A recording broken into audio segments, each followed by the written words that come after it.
là, ce que je vais faire, je vais demander à 6 personnes de venir nous rejoindre sur la scène. Vous savez de qui je parle, ceux qui sont concernés. Et ça va être intéressant parce que c'est la suite logique de cette présentation-là. Il y a 4 experts dans leur domaine, 3 natifs numériques qu'on va essayer de mieux comprendre dans leur comportement et aussi qui vont nous aider aussi à mieux comprendre leur réalité. Alors, je vais vous mentionner et je vous demanderai de vous présenter dans cet ordre-là. Question que je sache à qui je parle quand je vais parler aux gens. Je prendrai peut-être un micro, moi-même en partant, parce que je vais me déplacer. C'est bon? C'est le numéro 3. Voilà, numéro 3. Alors, dans l'ordre et non pas le désordre, Sylvain Letellier, s'il vous plaît, de ce côté-ci. Sylvain Letellier, qui est lead recherche et mesure de performance chez TP1. Victor Thérien. Victor Thérien, qui est jeune entrepreneur et étudiant en gestion de commerce au cégep, André Laurando. Bonjour. J'ai l'impression d'être Claire Lamarche tout d'un coup, là. Raymond Morin, qui est consultant, et d'ailleurs, que vous avez déjà entendu il n'y a pas tellement longtemps, juste ici à côté de moi. Alors, le trône, je me le réserve. Quand même pas fou, hein, et on va poursuivre avec Amina Mesdi. Amina est étudiante à la maîtrise en informatique et ingénieure en réseau informatique et télécommunications. Merci. Vous avez pris la bonne place. Merci de m'avoir laissé le trône. Oui, non, c'est beau, c'est beau, c'est beau. J'ai eu peur de me faire piquer, là. Et on continue avec Marc-Éric Bourry, qui est étudiant en informatique, Collège Annecy. Juste à côté. Il m'en reste 2. Ça va aller. Vincent Tanguay. Vincent Tanguay, qui dirige des projets de recherche au CFRIO et notamment la mise en place au Québec de laboratoires vivants. Merci. Et puis, je termine avec, non pas le moindre, Richard Lacombe, directeur des technologies de l'information au HEC Montréal. Bon. Ah, voilà. Ouf! Je pensais que j'allais passer tout droit, là. Bon. Écoutez, avant de rentrer dans le débat lui-même, je serais juste curieux d'entendre les natifs numériques eux-mêmes. On vous a présenté d'une certaine façon. Je serais curieux de savoir si vous vous êtes senti bien présenté. On va commencer par Amina, la dame, et puis après on ira avec les messieurs. OK. Bonjour. Bonjour, c'est Amina, étudiante à l'UQAM en maîtrise en informatique. J'ai fait avant des études d'ingénierie en réseau et je suis fondatrice de OpenStack Montréal, la communauté. Et est-ce que vous êtes senti bien représenté dans cette... Oui. Oui, oui la présentation. Dans la présentation? Oui, oui, parfaitement. C'est tout à fait vous, ça? Oh, oui. Bon, voilà. Alors ça, c'est 1 sur 3, c'est bon. Merci. J'y vais avec vous. Moi, je ne sais pas si je suis officiellement un natif numérique. Je pense que je suis juste à la frontière, fait que je me vois peut-être comme un double immigrant, vous entendez avec mon accent, puis en plus de ça, un immigrant du numérique. J'ai eu la chance de commencer avec des ordinateurs quand même assez jeunes, mais je ne suis pas né dans cet univers-là, fait que j'ai attendu mes 12 ou 13 ans pour débarquer. Donc, je pense que ça me touche peut-être un peu moins, j'ai l'impression d'être à la frontière entre les deux, mais oui, j'ai quelques aspects qui me rejoignent quand même dans cette présentation. Merci, Victor. Oui, mais moi je trouve que ça me représentait plutôt bien. En fait, je suis tout le temps sur mes différents appareils. Je peux pas me passer de la technologie. J'essaie de pousser au maximum qu'est-ce que je peux apprendre de la technologie, puis même de l'intégrer dans qu'est-ce que je fais présentement. Donc c'était tout à fait. C'était parfait. Un 2,5 sur 3, c'est pas pire. Bon. Écoutez, la première question que j'aurais, je vais commencer avec vous, Richard Lacombe. Est-ce que parce que j'écoutais la présentation de M. Morin, je me disais, est-ce qu'on peut être satisfait à l'heure actuelle de l'utilisation des TI par les natifs dans nos écoles? Évidemment, on parle des cégeps et universités aujourd'hui. Est-ce qu'on peut être satisfait de l'état des choses? Et j'aimerais ça par la suite, entendre tout le monde. Par la suite, après, je vous inviterai à commenter ou à intervenir sur différentes questions. Et donc, la première question générale, et je la pose à tout le monde, mais on ira dans l'ordre. Est-ce que vous êtes satisfait de la situation actuelle? Je dirais en plusieurs temps, les natifs numériques apportent de plus en plus leur appareil, donc ils sont beaucoup plus autonomes dans l'utilisation de leur appareil. En 1995, le CHM Montréal avait commencé à mettre en place un système de portable pour que les gens puissent arriver avec leur appareil. Donc, il y a déjà longtemps qu'on a commencé ce genre d'initiative-là. Et les infrastructures sont suffisamment solides, robustes, sont mises en place dans les différents établissements pour l'accès à ces ressources-là. De moins en moins de choses qui sont installées physiquement sur les postes, mais qui sont beaucoup plus disponibles, soit sur le web ou à distance pour les étudiants. Il reste encore certains enjeux à l'intégration de ces technologies-là, peut-être par le corps enseignant, où là, on va avoir des professeurs un peu plus jeunes, d'autres entrepreneurs qui vont pouvoir mieux manipuler, mieux intégrer, plus s'intéresser. Il y a quand même un changement important dans la culture de ce rôle, de ce métier, pour intégrer les technologies. Et on le voit dans ceux qui le font, ce virage-là, qui a un intérêt marqué. Les jeunes vont être beaucoup plus impliqués, ils vont avoir beaucoup plus d'analyse de cas, de travail en équipe.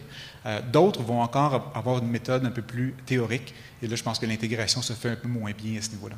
Et merci. On va y revenir au volet générationnel, qui est aussi une réalité là-dedans. Monsieur Tanguay? Oui, je vais envoyer une pierre pour faire de la vague. On dit qu'ils sont des utilisateurs du numérique, de forts utilisateurs du numérique, c'est ce que j'entendais. Mais les études qui ont été faites un peu en profondeur disent qu'ils sont des surfers du numérique. C'est-à-dire qu'ils utilisent beaucoup de gadgets au premier niveau, mais une étude qui a été faite l'année passée par Carsanti et Bruno Polibert à l'Université de Montréal, auprès de 30 000 étudiants des collèges, 30 000 étudiants de collège, arrive à la conclusion qu'ils prétendent connaître le numérique, les usages du numérique, mais qu'ils ne sont pas compétents. C'est-à-dire qu'ils ne savent pas chercher, trouver, utiliser des mots-clés, synthétiser, organiser leurs recherches, produire, donner les informations comme il faut, là où ils ont pris leur information, comment, pas copier, mais comment utiliser des connaissances pour en fabriquer de nouvelles, bien, ce ne sont pas de bons utilisateurs du numérique. Et ce qui fait que les profs qui restent avec la perception qu'ils sont des bons utilisateurs, souvent, ils vont hésiter à faire le virage du numérique parce qu'ils ont peur de leurs élèves, ils ont peur qu'ils en sachent davantage qu'eux. Merci d'avoir jeté cette pierre.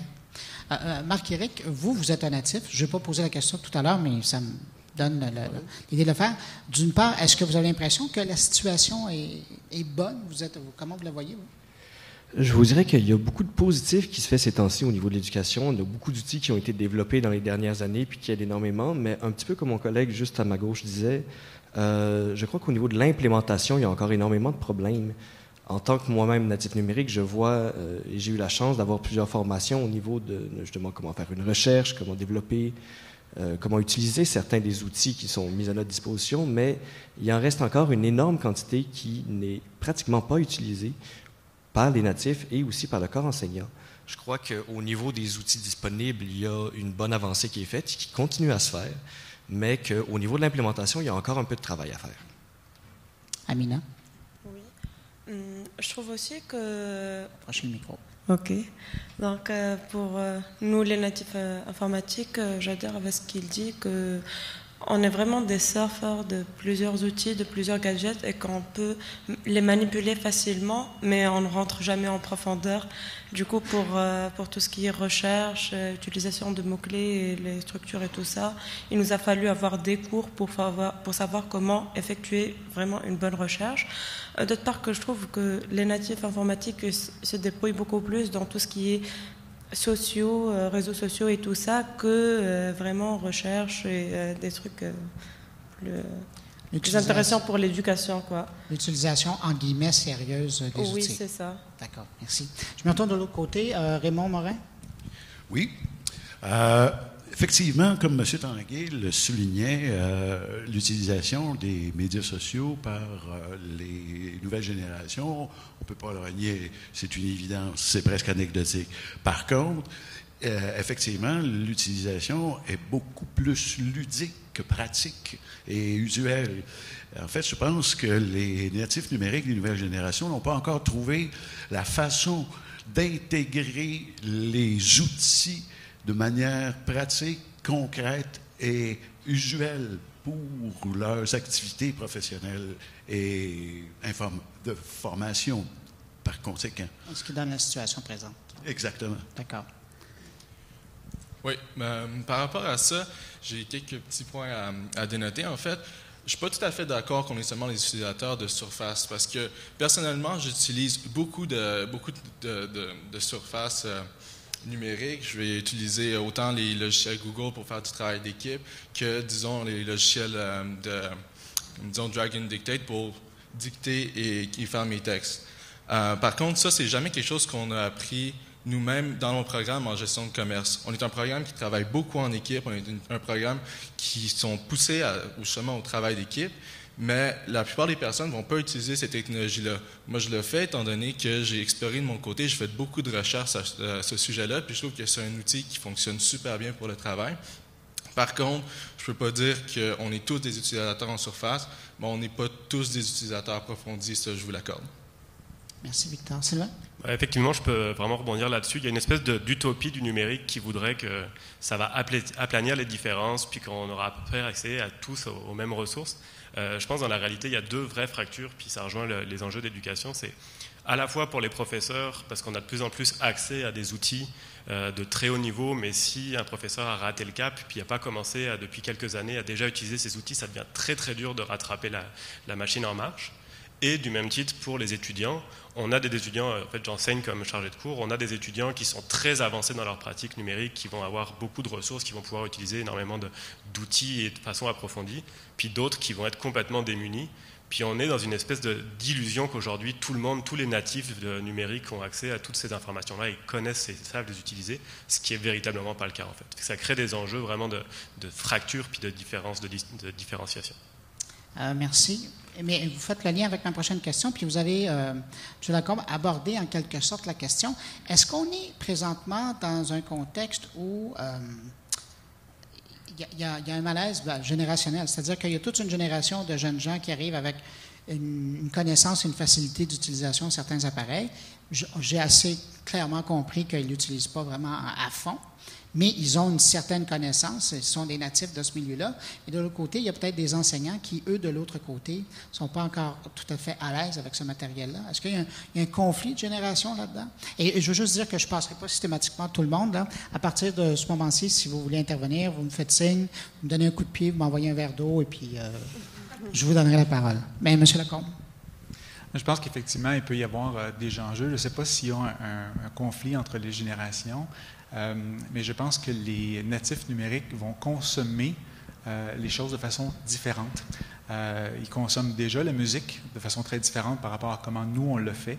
Avant, moi, j'étais content d'acheter mon disque, puis de l'avoir, puis de l'écouter. Aujourd'hui, ils ne vont pas juste le numériser, mais ils vont plutôt louer l'accès à l'information. Et c'est pareil dans d'autres secteurs. Et la présentation de Jim ce matin était super intéressante aussi sur les voitures qui se pilotent automatiquement. La préconisation qui est faite pour l'instant, c'est que les jeunes veulent avoir du transport. Ils ne veulent pas une auto. Ils vont utiliser l'auto, mais ils ne vont pas nécessairement vouloir en posséder une. Et c'est un peu le partage du transport, le partage des vélos, un peu ce genre de service-là. Et la connaissance, c'est aussi un élément qui est en jeu présentement.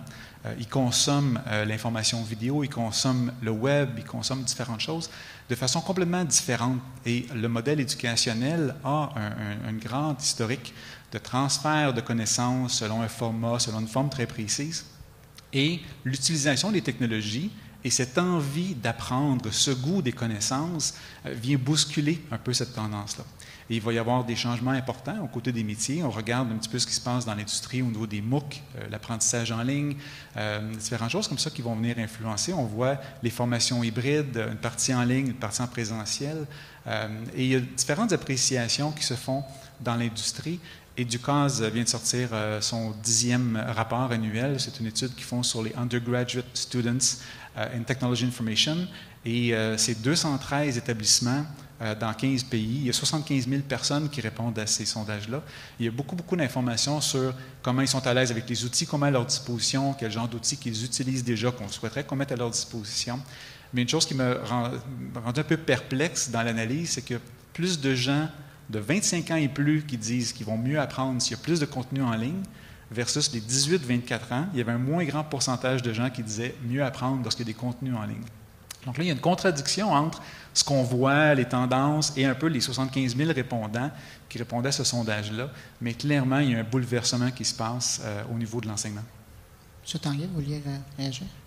J'aurais envie de faire du pouce sur la première chose qu'il a dite.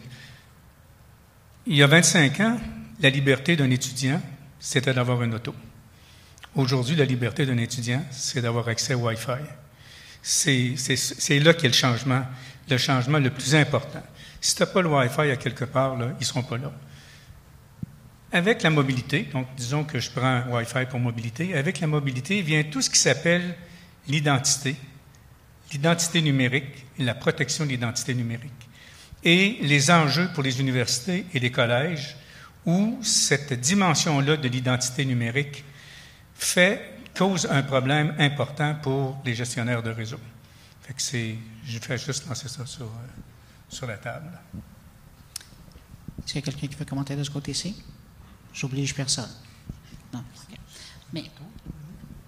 Mais je trouve ça intéressant parce que là, ce que vous faites, c'est évidemment, on voit, puis il y a un changement de génération. Mais quand je vous parlais de génération tout à l'heure, puis je reviens à vous, M. Lecomte, puis votre réponse ne lie pas la HEC. Là. Je ne parle pas de votre bagage professionnel et en aucun moment vos propos en engagent que la HEC. Vous parlez avec des gens de d'autres institutions.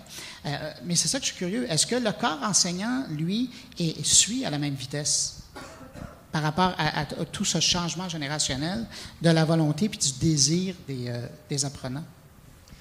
C'est vraiment une question personnelle à ce moment-là. Les enseignants, certains vont plonger à pieds joints. C'est un peu la courbe normale de distribution. On a les early adopters, ceux qui vont le prendre rapidement. Il y a ceux qui vont suivre. Une grande masse de gens s'intéressent aux technologies, aux façons de les intégrer à l'enseignement et à l'apprentissage. Mais ça va prendre encore quelques années, quelques cycles pour que ces natifs numériques-là arrivent comme enseignants aussi, puissent être des vecteurs de changement, puissent influencer un peu. Mais nettement, cette intégration-là de technologie est très, très prononcée, très avant-garde dans les universités particulièrement. Mais il reste encore des cas où il y a des enseignants qui vont pouvoir dire fermez vos portables, allez pas en ligne pendant que je donne mon cours. Ils vont vouloir la craie et le tableau vert à l'avant. Et ça, c'est une réalité avec laquelle nous composons aujourd'hui. Marc, merci. Et ça n'engageait pas la HEC, on le répète. Marc? Oui, je vais abonder un petit peu dans le même sens. Je vous dirais que je crois qu'on est à la limite en ce moment entre l'arrivée des réels natifs numériques et un peu comme mon collègue et moi-même qui sont à la limite plus des immigrants là-dessus, qui fait que je crois que le domaine de l'éducation n'a pas encore eu le temps de s'adapter complètement. Il y a bien sûr des volontés personnelles selon le corps enseignant et le corps étudiant aussi, mais je crois qu'un des nœuds du problème actuel se résout dans le fait que on n'a pas encore pris l'habitude d'utiliser tous ces outils-là. Il y a l'opinion des natifs numériques qui est encore, comme on a pu remarquer, je dirais, à la première question, pas adaptée au contexte de travail ou d'études sérieuses. Et aussi, de l'autre côté, du côté du corps enseignant, une non-habitude, une habitude qui n'est pas encore prise d'utiliser ces outils-là pour aider leur pédagogie. Commentaire? Oui. Il y a, justement, ce matin, je tombais sur une infographie qui résulte d'une étude qui a été faite par Bentley University, qui démontre qu'effectivement, les jeunes aujourd'hui veulent utiliser les médias sociaux. Évidemment, c'est devenu une extension de leur personnalité. Comme vous le disiez, la liberté aujourd'hui, c'est de pouvoir utiliser les médias sociaux et le Wi-Fi, alors qu'on leur demandait de quoi se passerait-il plus facilement et mentionnait plus rapidement une automobile ou même une relation amoureuse que de ne pas avoir accès à leur Wi-Fi, avec leur téléphone portable, leur téléphone cellulaire, leur téléphone intelligent. Je vais voir réagir. C'est effectivement assez vrai, mais moi j'ai peut-être une vision un peu utopique aussi de la salle de cours puis de l'espace du professeur, mais si vous offrez la même chose que Starbucks, autant aller chez Starbucks. Si vous offrez à l'université un accès avec une salle fermée, chauffée, puis avec du Wi-Fi, parce que les étudiants, c'est ça qu'ils demandent, pour moi, il y a quand même un problème. Les étudiants, on peut aussi décider d'offrir quelque chose qui sort de leur univers de tous les jours, parce que de toute la journée, ils sont sur Internet, ils ont accès à leur mobile, ils ont accès à toutes les ressources qu'ils peuvent avoir. Mais peut-être que les 3 heures de cours, justement, ça pourrait être une vision de professeur, de se dire, on va déconnecter, puis on va essayer de faire autre chose dans un autre univers pour se mettre dans une autre façon de penser et puis de réfléchir, ce qui peut aussi être ça à l'université. Donc, oui, on peut être très très connecté dans une salle de cours, mais des professeurs qui auraient un discours complètement contraire en disant moi, je pense que j'ai d'autres façons d'enseigner, j'ai ma pédagogie, elle se passe d'une autre façon, ça pourrait être valable aussi. On en a 3 natifs. Oui, allez-y. Je voulais vraiment dire que ce qu'il disait est vraiment vrai, parce que en fait là on trouve certains professeurs qui sont un peu plus âgés que nous et qui essaient d'utiliser ces nouveaux moyens pédagogiques et tout, et je trouve que ça marche pas vraiment et qu'on a vraiment besoin d'avoir un professeur avec sa pédagogie, la craie et tout. L'information elle est disponible sur Internet, mais on a vraiment besoin des professeurs, et je trouve que c'est pas vraiment un truc les professeurs ne doivent pas vraiment être, on ne doit pas tous être connectés en salle de cours. Amina, vous êtes en train, c'était la question que j'allais vous poser, puis merci, vous y avez répondu avant que je vous la pose, mais Marc-Éric, je vous la pose, et j'irai vous chercher aussi pour ça, Victor. Entre un prof qui fait un show là, de feu d'artifice devant vous et un prof qui est intéressant, qui adore sa matière, mais qui utilise une façon traditionnelle de le faire, qu'est-ce que vous aimez mieux? À titre personnel, je vais directement pour le professeur qui va donner un cours magistral avec sa matière. Je ne sais pas, par contre, si c'est très représentatif d'un natif numérique. Écoutez, vous êtes 3 sur le plateau, on va voir, on va faire le tour. Il n'y a pas de problème, mais je vous dirais personnellement que, étant donné l'idée d'une classe et le but d'une classe, j'irais pour le professeur avec son cours magistral. Et c'est ce que j'ai compris de votre côté? Oui, vous prenez le feu d'artifice? Oui, parfaitement, mais sauf que juste avec ce professeur avec un cours magistral, il devrait juste savoir que nous avons eu peut-être à peu près accès à l'information juste avant, du coup on a vraiment un petit bagage avec nous, et après juste à améliorer ce cours magistral, l'adapter à nous, que de faire le show. Excellent. On va y aller avec l'âge d'abord, et puis après je viens vous chercher le temps. Alors, notre 3e natif. Oui, mais en fait, moi, je trouve que dans une classe, ce qui est important, c'est d'avoir l'attention sur le professeur. L'information, on a tous des cahiers, on a tous des manuels, puis je pense qu'on les sous-utilise présentement. On utilise le tiers des manuels, si c'est pas moins. Puis des fois, ça m'est arrivé des années où on avait un manuel au complet, puis qu'on utilisait à peine 2 pages. À ce niveau-là, je veux dire que si le prof donne un cours magistral, puis qu'ensuite, nous, on va chercher l'information par nous-mêmes, ce qu'on sait faire, qu'on va chercher sur Internet à travers des sources auxiliaires ou dans nos manuels, ça rentabiliserait non seulement les manuels, ça permettrait aussi d'être plus attentif en classe, puis les cours traditionnels, c'est pas quelque chose que je suis un grand fan. Dans le natif numérique, je sais qu'un cours traditionnel, c'est quelque chose, soit avec le tableau, la craie, on ferme les lumières pour le PowerPoint, même un PowerPoint, à la limite, c'est rendu du numérique quasiment.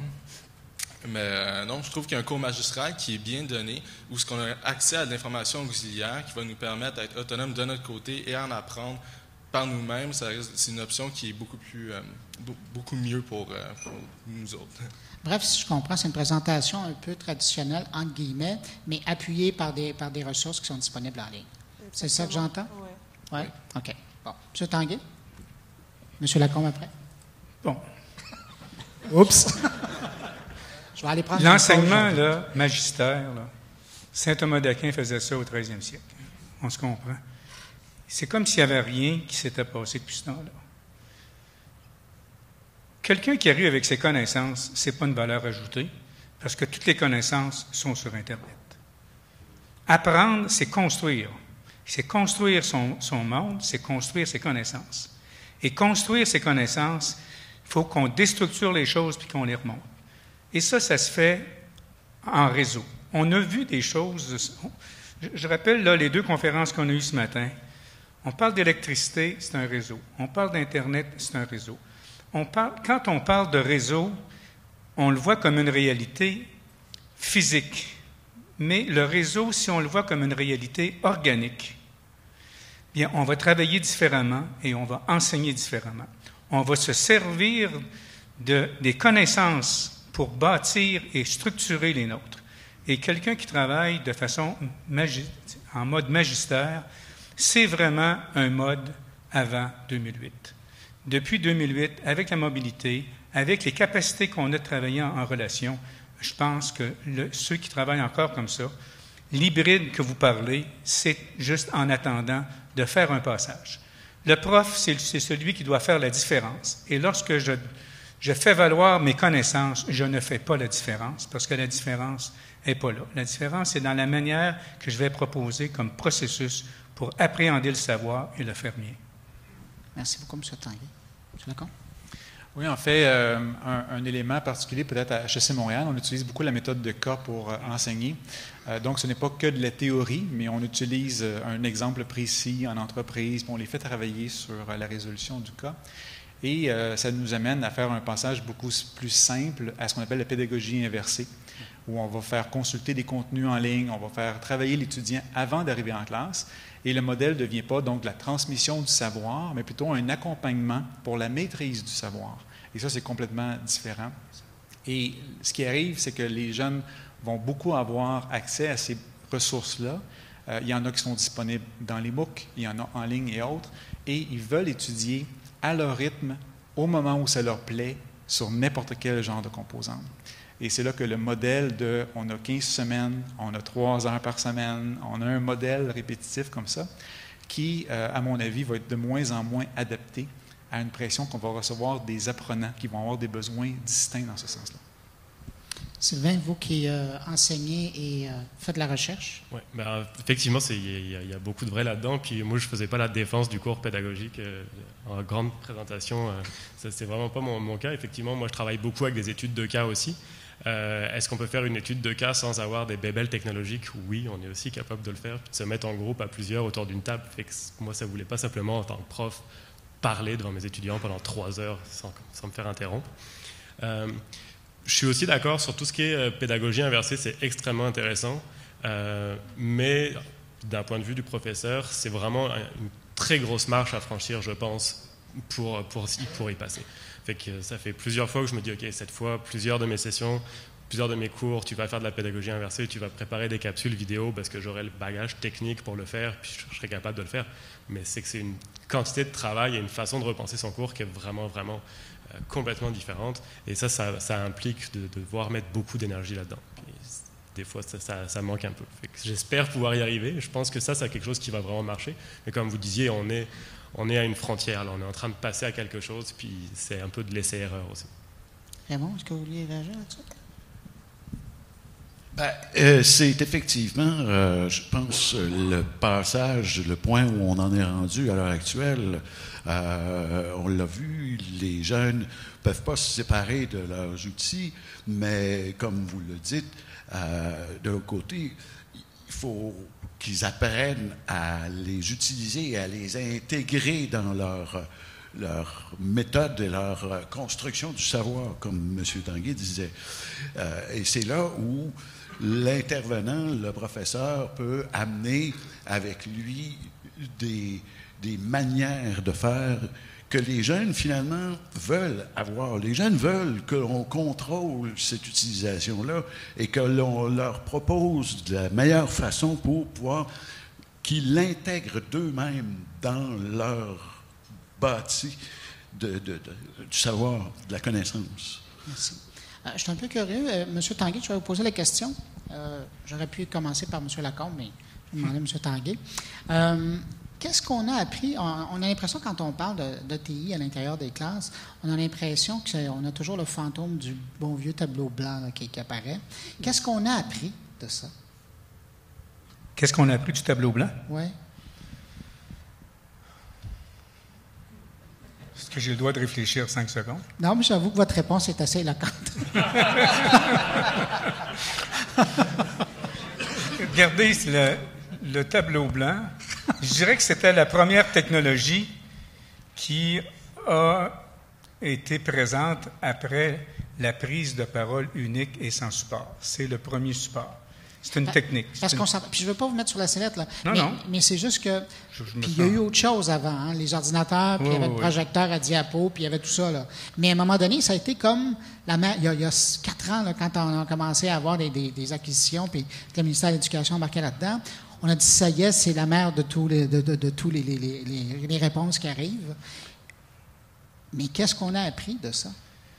Qu'est-ce qu'on a appris? Mais ce que monsieur disait tout à l'heure, le passage va se faire de façon graduelle. Le passage va se faire avec ceux qui arrivent et qui ont commencé à apprendre à lire en utilisant des tablettes. Alors, regardez les jeunes de 4-5 ans. Là, moi, je suis un grand-père, là, puis je regarde les petits avant d'arriver en classe. Ils connaissaient leurs lettres, ils connaissaient la juxtaposition des lettres, le suivi, ils étaient capables à peu près de lire. Ils ne l'ont pas appris. Ils l'ont appris en entendant, parce que tu peux écouter ce que tu lis, et je pense qu'à partir du moment où les jeunes vont avoir appris à utiliser les technologies, le virage va se faire dans l'intégration que l'enseignant va faire en classe. En faisant travailler, regardez les classes d'aujourd'hui, ils ont comme été un peu préparés. Regardez, il y a 15 ans, il y a 20 ans, déjà, la classe en rang d'oignon, c'était à peu près terminé. Les élèves dans une classe, dans une école primaire, sont autour d'une table, ils travaillent ensemble, ils communiquent et on a moins l'approche concurrentielle en classe que l'approche équipe. Et cette approche de travail en équipe-là va continuer et la technologie ou les médias qui existent viennent en support à l'apprentissage. Il faut que ce soit la pédagogie qui soit en avant et non pas la technologie, de sorte que la technologie vient en support. Comme le tableau, je reviens à votre question, comme le tableau était un support à la parole, parce qu'on a des traces qui restent sur le tableau, et il y a des traces qui restent dans le numérique aussi, puis que je suis capable de les chercher, mais avec une approche qui est différente, avec un processus d'appréhension du savoir qui est différent. Fait que je crois que c'est là que se fait le travail. Il s'est comme un peu préparé, selon moi, avec le temps, avec une approche à l'école primaire, à l'école secondaire, avec des études de cas qui se faisaient à l'université, où c'est l'approche de séminaire qui est une approche qui est souvent gagnante pour vraiment apprendre. Et là, on vient de changer un peu toute la dimension concurrentielle ou compétitive qu'il peut y avoir dans une classe, même rendu au collégial. M. Lacombe, est-ce que... Moi, j'ai bénéficié de mon 5 secondes de réflexion pendant qu'il parlait. C'est pour ça que je trouve que M. Tanguay est très bon. Merci. Moi, je dirais que le tableau blanc est un moyen, comme tant d'autres, je suis tout à fait d'accord. Ce n'est pas nécessairement cet objet technologique qui fait la différence. C'est la façon dont il est utilisé, la façon dont on l'intègre à la pédagogie. On pourrait parler du projecteur vidéo, on pourrait parler du sans-fil, on pourrait parler du système d'apprentissage, les MLS, les Moodle et autres de ce monde. C'est pas parce que je mets un Moodle dans un contexte pédagogique que les jeunes vont réussir, parce que je mets un tableau blanc qu'ils vont réussir. C'est un moyen technologique, il faut qu'il soit approprié par les enseignants. Et il y a une liberté, bien sûr, pédagogique au niveau universitaire qui permet aux enseignants de choisir la méthode qui convient le mieux. On met une série d'outils à leur disposition. On facilite l'accès aux services, on facilite le branchement des étudiants avec leurs différents moyens technologiques, mais c'est vraiment le contexte pédagogique qui fait la différence, pas les outils spécifiques. Merci. M. Morin? Je réalisais cette semaine une entrevue avec M. Vanier, directeur général du RISC, et il me ressortait un point de vue que je trouvais fort intéressant. Lorsqu'on remonte, il y a 25 ans, le RISC a commencé par brancher les universités. C'était les universitaires qui utilisaient Internet, qui utilisaient les nouvelles technologies. Et c'était normal de procéder de cette manière-là. Par la suite, on a commencé à intégrer les collèges et les écoles primaires. Alors que le système de l'éducation, pour l'avenir, comme disait M. Vanier, devra probablement commencer à l'inverse. C'est-à-dire que l'on devra apprendre aux primaires à utiliser les nouvelles technologies de manière intelligente, pratique et concrète pour à la suite passer au collège et à l'université avec une approche beaucoup plus développée, beaucoup plus large de l'éducation. M. Morin, M. Vanier, merci beaucoup. Victor? Aussi, qu'on peut remarquer, quand on parlait tantôt du tableau blanc, en fait, c'est plus les enseignants qui avaient besoin de quelque chose pour montrer devant la classe, puis écrire, faire les dessins, puis montrer le contenu directement devant le groupe. Maintenant, on sait que toutes les écoles sont munies d'un Wi-Fi, d'un ordinateur dans chaque classe, d'un projecteur. On a toutes ces technologies-là, mais certaines personnes ne vont pas les adopter. Dans le temps, c'était des outils qu'on créait pour être un support à l'éducation et maintenant le support, il est là, il reste juste à l'adapter puis à l'utiliser. Il y a certaines personnes, on est rendu dans un milieu d'éducation où il y a des enseignants qui vont utiliser les technologies au maximum, qui vont avoir le plus de technologies qu'ils peuvent, ils vont l'utiliser puis ils vont l'intégrer. Notamment, je vais parler d'un professeur d'histoire de l'Université de Québec à Trois-Rivières qui, lui, a réussi à intégrer dans son cours une projection complète de la Nouvelle-France. Donc, il s'est mis en partenariat avec notamment avec Ubisoft pour le lancement d'un de leurs jeux. Puis il a demandé d'avoir le matériel 3D pour faire des visites virtuelles, d'adapter à ce niveau-là, tandis que certains professeurs ont même encore le tableau blanc dans leur classe et font juste parler. Donc, c'est pas tellement de créer des outils, tout le monde les a, mais c'est plus de les adopter, puis de se mettre sur un pied d'égalité avec tout le monde, de savoir qu'est-ce qu'on utilise comme surface, qu'est-ce qu'on utilise comme logiciel, puis est-ce qu'on est prêt à faire le bon pour tout l'utiliser ensemble, puis pour généraliser l'utilisation de ces technologies-là. Merci, Victor. Amina? Moi, je voulais dire que ça fait pas longtemps que je suis à Canada et que quand j'ai vu la technologie du tableau blanc, j'ai bien aimé le concept et tout ça, sauf que durant mes 2 années d'études à l'UQAM, on n'a pas encore utilisé le tableau blanc. Il y a juste des projections de PowerPoint ou des professeurs qui écrivent au crayon, puis c'est tout. On ne l'a pas jamais utilisé. Du coup, je ne sais pas si c'est vraiment adapté là dans les universités et tout ça, si tous les professeurs les utilisent. Pour mon cas, on ne l'a jamais utilisé. Ils l'ont ouvert juste une fois pour tester. Le professeur était bien mal à l'aise avec la technologie. Du coup, on l'a éteint et on a terminé le cours classiquement, quoi. Merci du témoignage. Ça fait le cercle de cette question-là, ce qu'on a appris de l'expérience du tableau blanc. Je serais curieux de savoir, parce que je sais qu'il y a des gens qui s'intéressent à l'utilisation des TI dans les classes, mais ailleurs qu'au Québec. On se compare comment? Est-ce qu'on fait mieux? Est-ce qu'on fait pire? Est-ce que... Je sais qu'on a encore à améliorer, là, c'est assez clair de ce que vous avez dit. Mais si vous regardez, si vous comparez à d'autres provinces, au pays, si vous regardez ailleurs, est-ce qu'il y en a qui ont des cas, des expériences? M. Tanguay, M. Lacombe? Vous ne parlez pas des confrères, des collègues? Il y a beaucoup de plans qui sont faits. J'ai souvent vu les Français qui faisaient beaucoup de plans. Plan numéro 1, plan numéro 2, plan numéro 3. Mais d'aller jusqu'à la fin du plan, dans la réalisation, c'est d'autres choses. Ce qu'on voit autant aux États-Unis qu'en Europe, qu'au Canada, qu'au Québec, ce sont des groupuscules.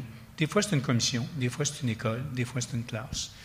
Mais le virage généralisé, là où on le voit, dernièrement, c'est en Corée, et à Singapour, où c'est l'ensemble des classes, ou l'ensemble des écoles. Mais en dehors de quelques unités de pays comme ceux-là, où le régime ne donne pas beaucoup de chances de sortir du rang, où on parle moins de liberté académique, bien là, peut-être que ça se passe. Est-ce qu'il y a plus de succès pour autant? Je ne sais pas. Mais ici, on le voit, on a des expériences qui sont faites au Québec qui sont très intéressantes, à la fois au niveau collégial, à la fois au niveau universitaire, dans les écoles primaires, dans les écoles secondaires. On a vu des écoles où on a des tableaux, mais on a vu des écoles aussi où les jeunes ont un portable ou ont une tablette. Ça ne change pas la pédagogie du jour au lendemain, mais ça amène l'enseignant il est interpellé dans ses façons de faire. Et moi, dans une école que je visite régulièrement, qui est l'école la plus pauvre de la ville de Québec, qui s'appelle l'école Vanier, bien, les élèves de 3e, de 4e secondaire, pour, je dirais, soutenir la persévérance scolaire, on a fourni soit des portables, soit des tablettes numériques. Et ça a apporté une différence dans les 3 dernières années. Déjà une différence qui est marquée. D'abord dans l'intérêt des enseignants, dans l'intérêt des élèves, dans aussi le fait qu'il y a 2 ans, on n'avait pas la moitié des familles qui étaient branchées à Internet, parce qu'on a beaucoup d'immigrants et des familles qui sont plus pauvres. Et l'année passée, il n'y avait plus une famille qui n'était pas branchée à Internet, parce qu'on laisse, dans plusieurs écoles où l'expérience a été faite, les tablettes restent à l'école. Mais nous, on s'est dit, quand on a parti l'expérience, vous amenez ça à la maison, vous montrez ça à vos parents, vous travaillez ça avec eux, et tout de suite, là, le virage, on s'est aperçu qu'il se faisait davantage. De sorte que le virage ne se fait pas un prof tout seul, ça se fait en équipe, Ça se fait en lien avec la famille quand on est à l'école primaire, à l'école secondaire. Et c'est comme ça que progressivement les choses vont se faire de façon peut-être plus naturelle, un peu plus lente, mais plus intégrée. C'est comme ça que je le vois. Je vois aussi un autre élément au niveau collégial, puis ça, je voulais absolument donner cet exemple-là. Normalement, ici, aujourd'hui, là, c'était Mme Nicole Perrault qui devait être ici, qui était l'animatrice, qui est l'animatrice du réseau des répondants en technologie de l'information, les conseillers pédagogiques en technologie des collèges. C'est le plus beau réseau de pratiques professionnelles, de communautés de pratiques qui existe. Ces gens-là, à tous les jours, plusieurs fois par jour, parce que je suis abonné à leur réseau, posent des questions. Vous avez installé Moodle, comment vous faites ça? Dès qu'il y a une problématique technologique, tout le monde travaille à trouver une réponse. Tout est répertorié, tout est mémorisé dans leur site de Reptic. Et il me semble, pour sortir de la concurrence universitaire à laquelle on assiste, il me semble que si, sur le plan technopédagogique, dans les universités, on instaurait ce réseau des technopédagogues qui se donnent un coup de main les uns les autres pour assister des enseignants à faire le virage. En tous les cas, moi, c'est un message que je lance parce que je le vois au niveau collégial et c'est extraordinaire de voir ce réseau de répondants technologiques-là qu'il y a au niveau collégial. Pourquoi pas? Pourquoi pas à l'université? Pourquoi pas que les hautes études commerciales ne lanceraient pas l'appel aux autres pour ce... C'est vrai qu'ils ont fait un virage, mais pourquoi pas? Voilà. Ah ben là, la porte est ouverte. Monsieur Lacombe, allez-vous entendre l'appel? J'ai entendu. Et maintenant, allez-vous y répondre? Mais certainement, on a des spécialistes là, qui accompagnent nos professeurs, nos enseignants dans l'application de ces méthodes-là, dans l'intégration des technologies à l'enseignement et l'apprentissage. Donc, je leur glisserai un mot de votre suggestion. Mais est-ce que vous voyez le modèle être repris au niveau universitaire? Pardon? Est-ce que vous voyez le même modèle être pris au niveau universitaire? On le voit dans une université, mais pas entre les universités. Oui, c'est ça. Je connais très bien le réseau des Reptic pour avoir fait plusieurs années dans le réseau collégial. Ouais. Donc, c'est un réseau que je connais bien. On a plusieurs partenariats entre les universités. Je ne sais pas si ces spécialistes-là spécifiquement ont des tables ou des moyens de converger. Mais certainement qu'on pourra prendre des recommandations si ce n'est pas le cas. Mais d'un autre côté, au niveau des technologies de l'information, ce que je peux dire d'un côté plus pratico-pratique, c'est que nous avons supporté ces technologies-là. Et ça change beaucoup la façon dont on faisait les technologies avant, de la façon dont on fait les technologies maintenant. Au lieu de fournir un ordinateur dans une classe avec un environnement contrôlé, maintenant on a des réseaux ouverts. Donc on a beaucoup plus de préoccupations pour la sécurité de l'information. On a besoin de rendre des services disponibles et quelquefois les attentes sont de rendre les services qui sont disponibles sur le web et de les intégrer à l'organisation. Donc, peut-être que c'est juste de s'assurer que les gens utilisent les bons outils, pas nécessairement de s'approprier tous ces outils-là à l'interne de nos organisations. Et aussi le fait que les gens vont vouloir utiliser les services à tout moment. On est omniprésent à la classe maintenant. Si les technologies ne fonctionnent pas, la classe ne peut presque pas se donner, puisque les plans B ne sont pas toujours développés. J'utilise mon PowerPoint, j'utilise mon tableau blanc, j'utilise telle technologie. Si ce n'est pas là, comment on se débrouille? Donc, on est omniprésent dans cette prestation-là. Et aussi, on doit assurer des infrastructures fiables et robustes parce que les jeunes vont venir s'installer dans nos environnements d'apprentissage, de l'extérieur, partout à travers le monde, à des heures qui leur conviennent. Donc, on n'a plus nos plages de copie de sécurité ou nos plages d'interruption de système de nuit, de fin de semaine et autres. Ils sont utilisés constamment.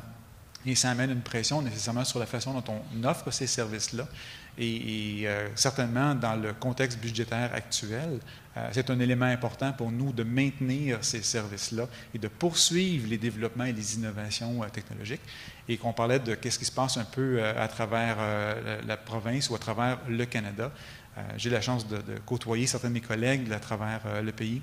Et on a les mêmes préoccupations, les mêmes enjeux sur les technologies. Je ne connais pas toutes leurs pratiques en termes de pédagogie ou d'utilisation de ces technologies-là en classe, mais clairement, ces éléments-là que j'ai mentionnés font partie des préoccupations pour offrir la meilleure qualité d'enseignement aux étudiants qui viennent aux universités.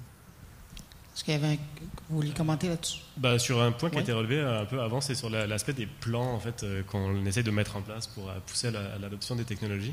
Puis moi, ça me fait vraiment revenir à l'aspect des natifs, en fait, qui, je pense, un des points qui sont vraiment en commun, c'est il passe très très vite d'une technologie à une autre. Fait que il n'y a plus de services Internet ou mettons, on peut parler de Facebook, on parle déjà qu'il y a beaucoup de natifs qui sont en train de passer à d'autres choses, mais c'est excessivement vrai. C'est qu'en quelques mois, on peut avoir une nouvelle technologie qui apparaît, un nouveau service qui va être adopté à très grande échelle, l'autre complètement abandonné, puis c'est des choses qui arrivent très très vite.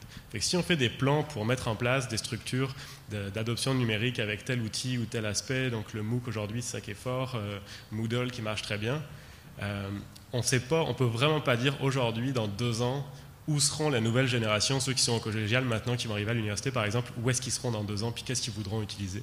Je pense que ça complique énormément tout l'aspect de planification à plus ou moins long terme, à moyen terme dans ce cas-là, pour ce genre de technologie. Merci. Je suis curieux, puisqu'on a des natifs du numérique avec nous, puis vous soulevez un point, c'est que cette nouvelle réalité du, permettez-moi d'utiliser l'anglicisme, du always on, donc peu importe où vous êtes sur le campus, peu importe à quelle heure vous êtes, que vous soyez sur le campus ou pas sur le campus, de toujours maintenant avoir accès. Est-ce que, dans le cas d'un choix d'un cégep ou d'une université, est-ce que maintenant, cette réalité-là, la réputation d'une institution académique, mais aussi au niveau de son service, est-ce que ça joue maintenant dans le choix de l'institution? Pour moi, énormément, parce que, comme vous le dites, on a vraiment besoin d'être toujours connecté, d'être tout le temps sur le web et tout. Du coup, ça va vraiment jouer. En plus, étant donné notre nature de natif informatique, on veut toujours avoir des trucs nouveaux, meilleurs, des nouvelles gadgets plus adaptés à nous. Du coup, on va sûrement chercher ces universités qui offrent le plus. On est séduit par ce côté... numérique qu'offre une université par rapport à une autre. Du coup, on va vraiment la chercher. D'accord. Marc-Éric, je vous sentais un peu... Je ne sais pas si c'est moi, mais à titre personnel, en fait... J'imagine que c'est vous. Si c'est vous qui répondez, là, ça doit être vous. En effet. À titre personnel, de mon côté, je nomme... c'est un clone qu'on a, je m'excuse. Comme je disais, à titre personnel, ça ne m'a jamais réellement touché. J'ai toujours fait mes choix scolaires dans les cadres vraiment de la réputation et des programmes. Je ne me suis jamais préoccupé même des services électroniques ou numériques qui étaient offerts. Je me suis dit que je vais aller toujours m'adapter d'une façon ou d'une autre. Je suis juste un peu surpris. Non, c'est bon. C'est justement pour ça que vous êtes là, pour répondre à ces questions-là. Merci. Vous remercierez Marc et André aussi. Uta? Oui, moi, personnellement... en fait, j'ai pas toujours été natif numérique. Je suis pas autant ça, c'est la confession, ça. Je me suis pas toujours été autant dans la technologie parce qu'avoir une tablette, un ordinateur et un laptop, ça coûte cher. On peut tous se le dire. Quand je suis arrivé au cégep, j'ai pris le cégep qui était le plus proche de chez nous. C'est une réflexion classique. J'ai pas vraiment regardé les niveaux technologiques qu'il y avait dans ça. Mais au choix de l'université, c'est sûr que je vais m'attarder à des petits... à des petits détails comme ça. À des petits détails comme ça. Avant, c'est sûr que ça ne me met pas à la tête tout de suite, mais après avoir adopté toutes ces technologies-là, à savoir à quel point je peux me développer plus rapidement, à quel point je peux apprendre beaucoup plus avec ça.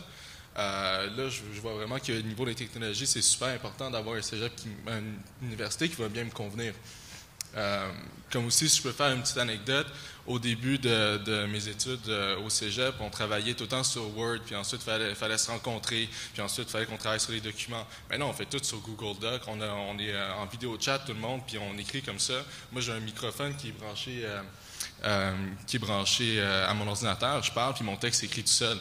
Je fais des travaux 3, 4, 5 fois plus rapidement qu'avant. Puis ça, c'est quelque chose qui, niveau technologique, qui m'a vraiment aidé. Puis que si une université offre ces outils-là, c'est sûr que je ne vais pas cracher dessus, on va se le dire. C'est quand même beau, hein? Lui, il n'a jamais connu l'époque où on écrivait quelque chose sur un ordinateur, là, puis on prenait la disquette, on le mettait sur un autre, puis on ne lisait rien. C'est fascinant. Merci beaucoup. Coup de vieux, bouffe. Oui, vous vouliez commenter? Mais si je peux me permettre, je pense qu'effectivement, les gens vont choisir une institution, tant par les programmes d'études qui les intéressent, mais aussi la réputation. Les technologies est un acquis. La technologie est partout. Elle est au Starbucks, nécessairement, elle est à l'université. Et d'autre part, on parlait tantôt d'une des caractéristiques des natifs numériques qui sont très entreprenants. Et ils vont se débrouiller. Si on n'offre pas le service de partage, ils vont se le trouver. Le Dropbox s'allume. Si on n'offre pas le service de vidéoconférence, ils vont ouvrir leur FaceTime. Si on n'offre pas le service... Donc, il y a cet aspect-là des natifs que s'il manque un aspect de l'offre de service, ils vont se la procurer d'une façon ou d'une autre, que ce soit intramuraux ou à l'extérieur lorsqu'ils sont en collaboration ou en collaboration virtuelle avec leurs équipiers. Dans votre réponse, vous l'abordez un peu, vous l'avez aussi touché un petit peu précédemment. Aujourd'hui, là, que ce soit un cégep ou l'université, il est où le défi avec cette nouvelle clientèle-là pour la satisfaire? Puis la satisfaire, elle, parce que c'est elle qui vient, et puis qui va permettre au corps enseignant de faire leur travail.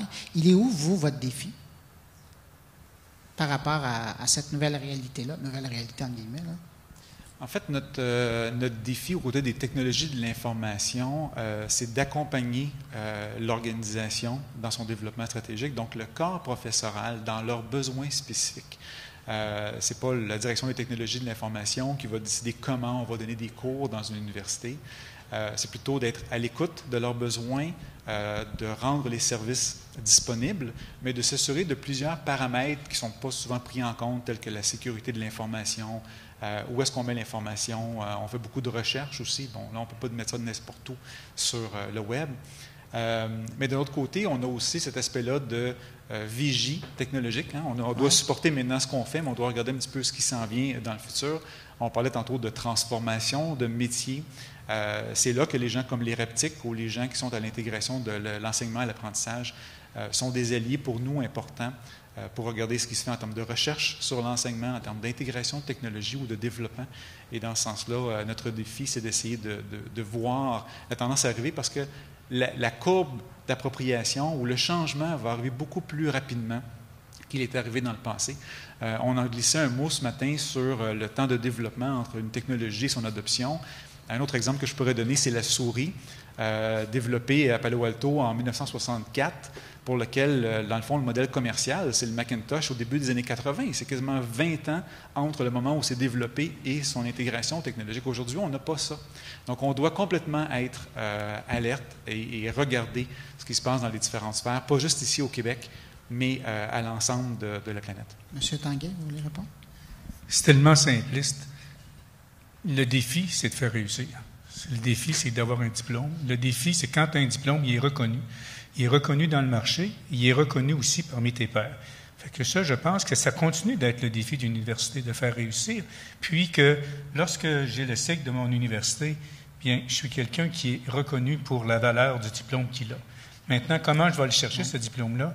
Quels moyens on a mis en place pour faciliter l'apprentissage, la réussite? Et ça, je pense que c'est là que se fait la différence. Sylvain qui voulait... oui, Victor? Ouais. Moi, j'avais juste une petite anecdote par rapport à ce que vous disiez tantôt, de la technologie qui nous dépasse, des personnes qui vont adopter certains moyens technologiques, puis ça va être beaucoup plus rapide maintenant. Récemment, j'ai lu une statistique qui parlait de la vitesse d'adoption de plusieurs médias. On a vu que sur Internet, pour qu'il y ait 50 millions de personnes qui soient des utilisateurs d'Internet, ça a pris 7 ans. Pour ce qui est de Facebook, ça, c'est vraiment ridicule, mais en 5 ans, Facebook a atteint 400 millions d'utilisateurs. Là, on ne parle pas de 50 millions en 5 ans. Non, c'est 400 millions en 5 ans, ce qui est vraiment hyper rapide. Fait que la manière que les technologies se déplacent, déjà, ça peut nous dépasser. Je pense que c'est pour ça, justement, que les professeurs ont plus de misère à adopter ces nouvelles technologies-là, parce que c'est en constant changement. Merci, Sylvain. Juste, tantôt, vous disiez, si vous n'offrez pas le service de visioconférence, les gens vont se débrouiller, ils vont trouver une façon de l'utiliser. Je pense que la vraie phrase serait presque, même si vous offrez un service de visioconférence, de toute façon, ils vont utiliser autre chose.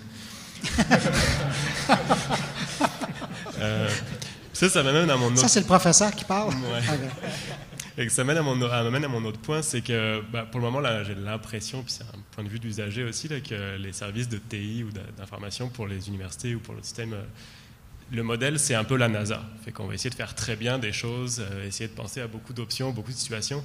Peut-être que le modèle pour l'avenir, pour tout le monde, ça va être plus la start-up, puis d'essayer de se positionner comme une start-up. On le pensait aussi tout à l'heure, mais peut-être de trouver des solutions peut-être plus locales à des problèmes qui pourraient être diffusés après d'une université à l'autre ou d'un cégep à l'autre.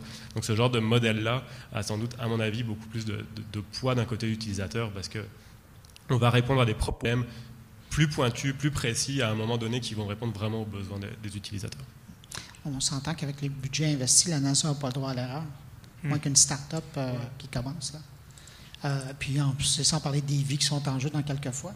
Je suis curieux, Amina, je ne veux pas vous mettre sur la sellette non plus, mais parce qu'on parlait d'étudiants ou d'utilisateurs délinquants.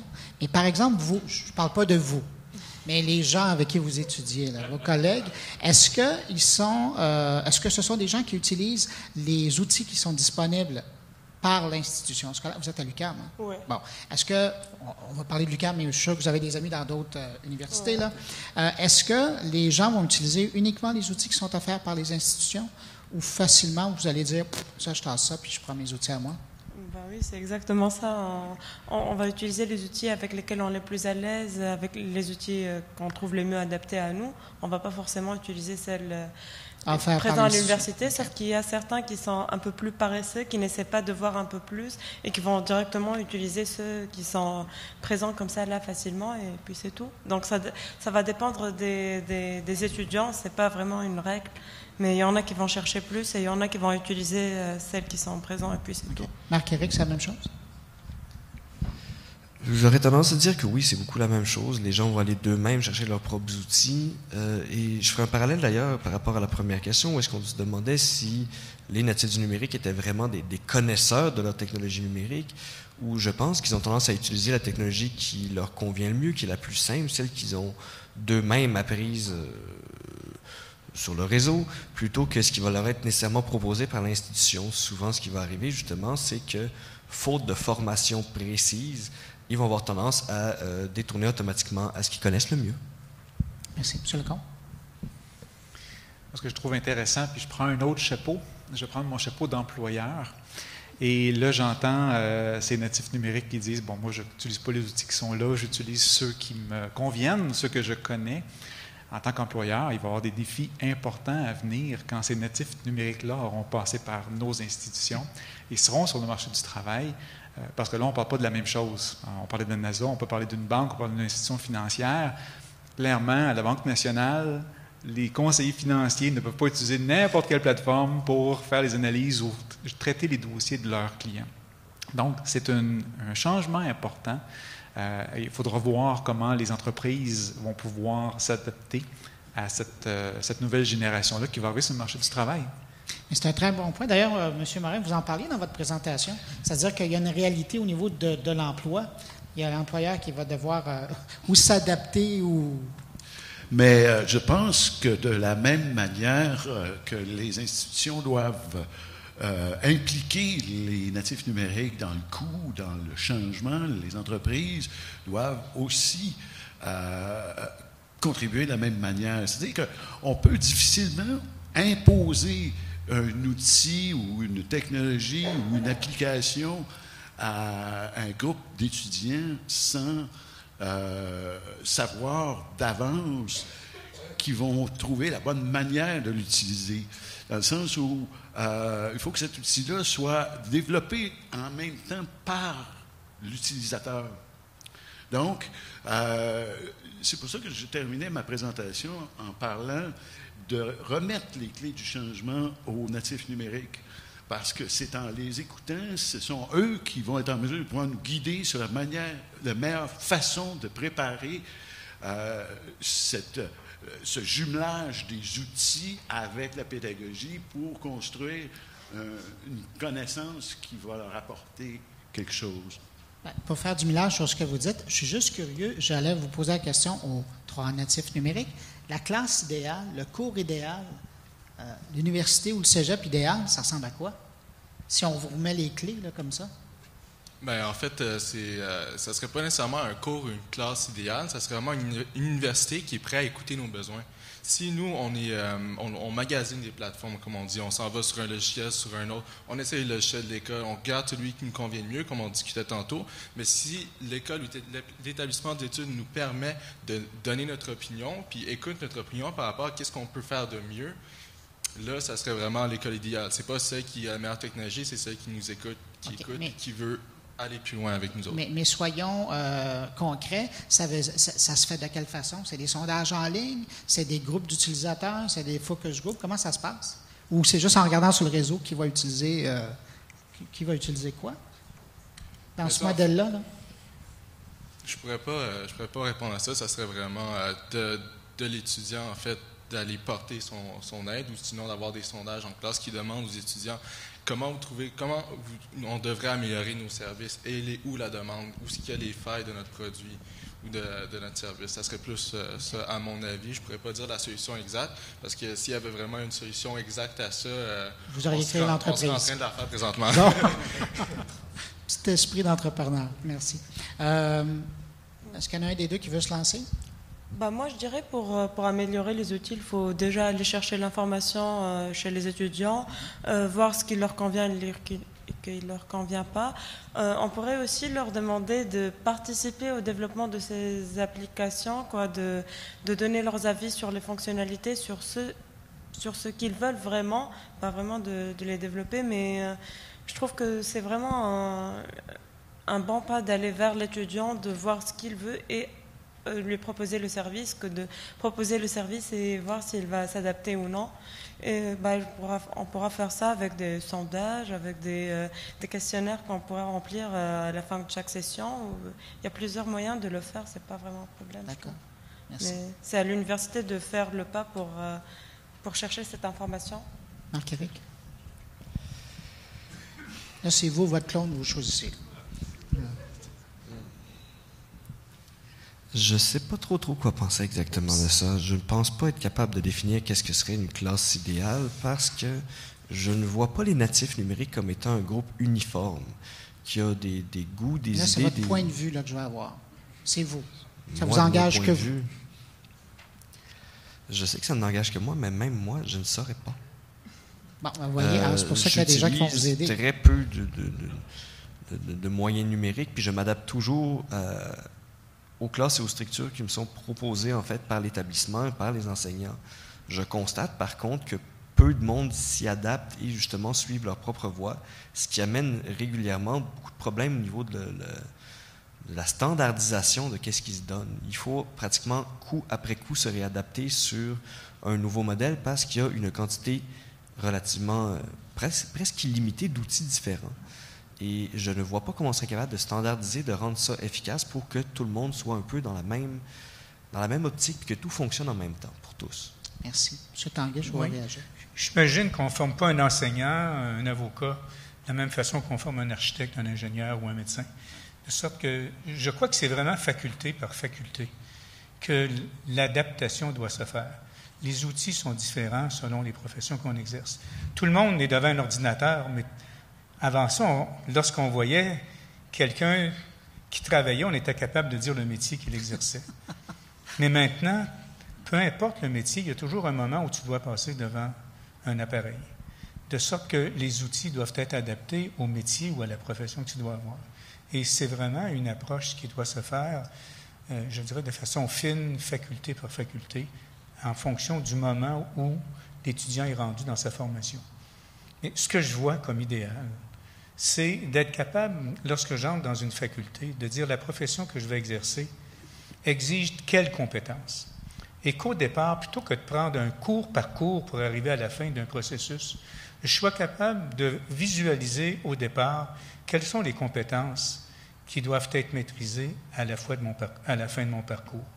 Et après ça, le chemin peut être différent. Parce que ça dépend de tes façons de travailler, de faire, et on est capable de voir les ressources professionnelles qui sont là, les ressources professorales qui sont là, et les compétences. Et je pense qu'on doit s'ajuster à une réalité comme celle-là aujourd'hui, beaucoup plus. Yes. M. Morin? Oui, moi j'ai deux garçons qui sont des natifs numériques, justement, qui sont nés en 92 et 93. Je les ai vus évoluer de la même manière que j'ai vu évoluer le web. Et aujourd'hui, les deux sont dans des cours très différents. Un étudie le cinéma en communication, l'autre étudie la politique internationale dans l'Ouest américain. Donc, ils ont deux classes très différentes, ils ont deux sujets très différents, et ils n'utilisent pas les médias sociaux et les nouvelles technologies de la même manière. Un, celui qui est au cinéma, n'utilise pratiquement pas les nouvelles technologies dans ses cours, alors que l'autre est continuellement branché sur Internet à faire des recherches et à aller sur des sites de groupes et d'associations étrangères. Donc, comme vous disiez, c'est cours par cours, faculté par faculté qui devra s'adapter. Et ça, je pense que ce sont les étudiants, avec les professeurs, bien sûr, qui doivent travailler ensemble à développer ces nouveaux outils, cette nouvelle approche et la fameuse pédagogie hybride dont je parlais tantôt. Je pense qu'elle est là justement pour s'adapter selon un besoin d'une classe à l'autre. Monsieur Tanguay, vous vouliez? Non, c'est pas. Monsieur Lacombe, je vais vous poser la question parce que suite à tout ce que j'ai entendu, évidemment, ça ne concerne pas que la HEC, d'autres institutions avec lesquelles vous travaillez en collaboration, des collègues avec qui vous parlez. Vous disiez tout à l'heure que vous étiez en train d'accompagner justement les enseignants dans leur démarche, leur donner des bons outils, faire de la veille pour voir ce qui pourrait être intéressant. Mais ce que j'ai entendu aussi, c'est de la part des étudiants, c'est que peut-être que nous aussi, on aurait notre mot à dire. Est-ce que vous avez l'impression qu'aujourd'hui, dans la plupart des grandes institutions, les étudiants, les apprenants ont un mot à dire sur les technologies qui sont utilisées dans les salles? J'aurais tendance à dire qu'ils sont effectivement entendus. Je peux parler plus de notre expérience à HEC. On ne peut pas dire qu'on le fait tout le temps, mais on le fait beaucoup. Entre autres, dans notre environnement numérique d'apprentissage, qu'on appelle Zone Co à HEC. Lorsqu'on a des fonctionnalités ou des choses qu'on veut développer, on va faire des focus group, on va les consulter, on va aller voir les étudiants. Qu'est-ce que vous appréciez, que voudriez-vous voir changer? Donc, il y a des choses qu'on met en place suite à ces consultations-là. Donc, ils sont beaucoup impliqués dans cet aspect-là. Le risque, c'est de demander aux étudiants comment voulez-vous qu'on vous enseigne. Et là, c'est un autre aspect qui n'est pas la même chose que quel genre de fonctionnalité voulez-vous avoir à l'intérieur des outils qu'on a. Mais cette partie-là de consultation, on l'a fait effectivement pour les étudiants. Merci. Écoutez, c'est une des heures de ma vie que je trouve que passer le plus rapidement possible. Ça fait déjà 1 heure qu'on parle de ça. Je vais vous remercier tous et toutes pour avoir été ici, parler en votre nom et en celle de d'autres. Et bien, écoutez, je pense que les gens qui sont dans la salle vont aller prendre ce qu'ils avaient besoin comme outil pour peut-être se parfaire dans un point de vue ou au niveau des témoignages. Merci d'avoir été ici avec nous. Moi, j'ai un petit mot pour vous dire qu'on est rendu à l'heure de la pause. Il y a 2 choses importantes à savoir. Je vous invite à vous rendre au Salon des exposants parce qu'il y a des employés pour qui on va souligner le nombre d'années de travail au risque.